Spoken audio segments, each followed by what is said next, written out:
Today I want to spend a little bit of time talking about becoming a good leader and use a presentation I've used over the past couple years to take a couple of my favorite pieces from the different variations I've done and share that with the players in our club. So that's what the topic is today, becoming a good leader. And I'm going to start with an activity that a coach by the name of Ben Skansberg showed to me and a bunch of coaches taking a course a few years ago. That he's done this activity with young kids and things like that. And we were supposed to go out onto the field for a training session, and the weather was bad, so we were killing some time inside, and he had us do this activity, and I thought it was fun. What he asked us to do was create a lineup based on dog breeds. So we had to pick a starting 11, and we had to choose dog breeds. Now you can do this with zoo animals as well. I've actually thought about doing this with emotions. I've thought about doing this with communication styles and a lot of different things. But the whole idea is to help kids see how many different types of players you need in a team. And I think that's going to be really important. This was my lineup. I had a large dog, like an old school number 9 up top. I always keep a lot of pace out on the wings. Had a German Shepherd, seemed like a good captain to me, playmaker type of number 10 there. Rottweiler and a Pit Bull to go back and kind of win the ball back and be that central midfield hard-working group. I had herding dogs as outside backs. They were, hopefully they're able to force things in the direction we want to. A Labrador Retriever to retrieve as a center back. I chose a Husky as the other center back because they're super vocal, and probably what makes my lineup stand out the most is Clifford in goal. Clifford's huge, so sometimes goalkeeping coaches get mad at me for just putting the biggest, tallest kid in goal, but the truth is you can't score on Clifford. He's huge. He covers the entire goal. So, but this should give you a good opportunity to explain and have kids share. It's a fun activity. I've even had college kids do it. It's fun. And it allows people to talk about how varied the lineups can be, but also all the different characteristics we need to have a really good team. Didier Deschamps played on the 1998 French team that won the World Cup. He's done a lot of coaching ever since. He's been a pretty successful coach. And he was once quoted as saying that you can not only have architects, you also need bricklayers. Eric Cantona, who was another French player, once said about Deschamps that the best thing you could say about him was that he was a water carrier. But that wasn't offensive to Deschamps. He said he didn't mind doing that at all. He was proud of the kind of work he did for his team. And that goes up to that architects and bricklayers idea. There are a lot of players, and you hear this idea that people want to lead by example. Carla Overbeck built credit within her team. She was on that 1999 Women's World Cup winning team. She built a lot of credit within her team. She would help people carry their luggage up to their hotel rooms, and she was the first person to say if you did something right, she was praising you for what you did. So what happened one day after she's made that kind of investment in people, if there was ever a moment where she needed to kind of take a withdrawal and tell someone they weren't playing well enough or they had to work harder or something like that, she had already built up so much credit that it was easier to do that. So Carles Puyol, who played for Barcelona, was constantly talking throughout games, and that's an idea that you're going to hear me talk about a little bit through here. I've never liked the idea of people just saying drop and slide and push and squeeze. I can't stand those one-word phrases like that when we're playing. I think there should be a constant conversation going on between players. If you look into some other sports, Bill Russell used to hold open meetings where nothing was off the table. You're allowed to talk about whatever you want to talk about. Jack Lambert hosted what he called sauna talks. So after games and practices, players could sit in the sauna and relax and sit around and talk about things. And again, nothing was off the table. You could talk about whatever you wanted to talk about. Yogi Berra, who was a catcher for the New York Yankees, he used to host barbecues at his home to help build team chemistry. So this is not even something that just happens on the field or on the training grounds. It's something that has to happen in your free time and at home and in those kind of settings as well. When you look into some studies that have been done, a lot of studies have been done on good leaders, obviously. MIT once did a study to show that the most effective groups are ones where communication is equally spread and shared throughout the team.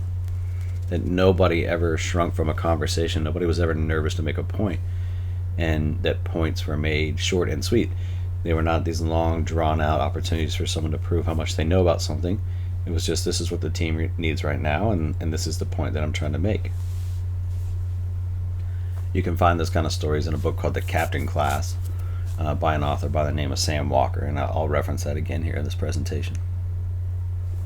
In fact, he also shared this Harvard psychology study that was done in the 1990s, and it showed that body language has a larger impression on spoken words. They said it was such of a large impression made by your body language that in comparison, the things you're saying actually barely mattered. So it's really important that people understand that not only what they're saying is important, but how they're saying it is hugely, hugely important. It's been found through studies that if someone's in a positive mood, if there's a team leader in a group of players in any type of team, and there's in a positive mood, that'll increase enthusiasm within the group. In fact, when there's frustration and anger, it helps people channel that anger and frustration appropriately. Put all those things together, and the group's going to perform better on very specific tasks. They're going to perform better in general. So this is Sam Walker, the author of The Captain Class, and what I think is most important here through that quote, as you can read that on your own, like you say right in the middle, like he said right in the middle of the quote right there, the positive leaders didn't view this as this opportunity for them. He said it didn't view it as a form of theater. It wasn't someone showing off. They saw it as this unbroken flow of interactions, and that is so important, especially when you're on the field. People need to be able to talk about things on the field and say that I need this right now, or I don't need that right now, and then change their mind and say, actually, I do need that right now. So those type of ongoing, constant communication opportunities are huge. I'm going to move on to this idea that was shared in a book called Legacy, which is a book about the New Zealand All Blacks rugby team. And I'm going to skip away from that idea just for a split second before I go back to them to share a quote from Maya Angelou. It's one of my favorite quotes. And she said that people will forget what you said, they'll forget what you did, but people will never forget how you made them feel. I think that's hugely important for young players and athletes and young people trying to learn how to become leaders. But it's also a really important comment for coaches and how they relate to parents and players and referees. It's important for referees to understand how they're making players and parents and coaches feel. It's super important for parents to understand when they're relating to their children or their coaches or their referees. Everybody can learn from this, and it's super important. Our actions are very important, and how we make people feel, though, is much more so. So that idea about the New Zealand All Blacks and leaving the jersey in a better place, there's been a tremendous chemistry built within that program for decades and decades. It's a group of people that avoid finger pointing. When they win together. When they lose together. The followers are people that are trusted, and there's this recognition of a group of people that need leaders and followers.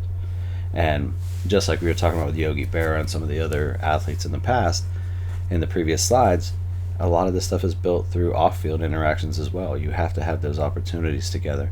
I think a lot of club soccer teams and clubs in general, kids show up, they train, and they leave. Or they show up and they play a game and they leave. It's easier sometimes for high schools and colleges to build chemistry because they're actually in school together, or maybe they grew up together, or they live in the same neighborhoods. Club teams can come from, the players in club teams can live miles and miles apart from each other. And if they don't see each other in chances where they can bond off the field, as a coach, you have to build that in. And this idea of leaving the jersey in a better place, we want players in our club, in our high schools, and our colleges to leave the jersey in a better place. I love this idea. The All Blacks believe that nobody should be doing their work for them. They clean up after themselves. There's no one to go in and clean up after them. There's this quote in the book that said, while the country is still watching replays and school kids lie in bed dreaming of All Blacks glory, the All Blacks themselves are tidying up after themselves. They're in there cleaning their locker rooms and putting things away. There's no reason why a youth team can't clean up the bench when they're done. It's astonishing to me how many times I show up for a game and there's trash and water bottles and pre-wrap and things in clothes and shin guards and shoes and things all over the place that the previous team has left. Within that idea, there's been a few really neat stories about the Japanese men's and women's national teams and their fans in the past few women's and men's World Cups. It is not uncommon after matches to see the Japanese fans cleaning up after themselves. They bring trash bags and they clean up the areas they sat in. They clean up their stuff and stuff from other fans around them. They clean up the stadium. The photograph in the bottom part of that slide is the Japanese locker room after they went out of the tournament in 2018, and they went out in heartbreaking fashion. It was a really tough loss for them that day. The note on the table simply says thank you, and that is a photograph of how they left the locker room before they left the venue that day. Learning styles are really important for leaders to understand. Everyone learns a little bit differently. There are different things that motivate us. When I worked for the Barcelona Academy in Columbus a couple years ago, they shared a test with us, and I've modified it a little bit to use with my college team and club players. But really, you're trying to see what is motivating people. What is motivating players to play the sport they love? Is it something internal? Is it something external? Is it do players have a lack of motivation? Is there something that people are doing because they identify as being a soccer player and that's why they do it? These are really great things for coaches to learn about their kids and what is motivating them. And if players have a good grasp of this too, they're going to find another way to connect with people they have things in common with, and also learn how to deal with people that might be motivated for totally different reasons. You can also look online for some tests. There's just a communication test at the very top of the screen. We've found that our players communicate as an analyzer, a socializer, a director, or a relator. Not a realtor, but a relator. The DISC test, the DISC test, is very popular and can very quickly show people what they have in common and help coaches understand how to relate to their players and team captains as well. These are really easy tests, and these are things you guys can do in those long tournament weekends where you play at noon on Saturday and then you have nothing else to do the rest of the day. These are great things to have conversations about. You have to understand that we all have different styles. We have different styles of speaking. We have different styles of listening. We have people that listen but don't really hear what's being said. And we have different styles of hearing what's being said. There has to be a recognition of who you're communicating with. I had a player that I played with in college, and we were really good friends. And we could say whatever we needed to say. Both of us on the field had a little bit of anxiety and stress, and we used each other to let that stress out. And we never took it personally. We walked off the field and we'd often laugh about the things we said to each other. But during the game, that was a tremendous outlet. But at one point, I was a senior captain. He was a junior captain. And the things we said to each other, I wouldn't have been able to say to a new freshman who was playing in their third ever college game. You have to understand who you're communicating with and what their motivations are. And you also have to understand, what does the situation call for? If I'm yelling and barking and screaming at people when we're winning 8-0 or losing 8-0, it doesn't have the same impact as it might if there's 5 minutes to go and we're winning 1-0 and we need to win the game. So the situation calls for different types of communication as well. And communication is a skill. This is a very difficult skill. We have so much. We can allow people to make mistakes. We can allow people to have a bad pass. We can allow people to receive the ball poorly and have a bad first touch. But we give very little allowance for people to make mistakes in communication. And we take it personally and we get upset or we argue back. And then there's very little allowance for people to get it wrong when they're discussing things back and they're responding. We have to allow ourselves and our teammates opportunities to get it wrong. It's a very difficult skill. I know adults who are leaders in their businesses who have really poor communication skills.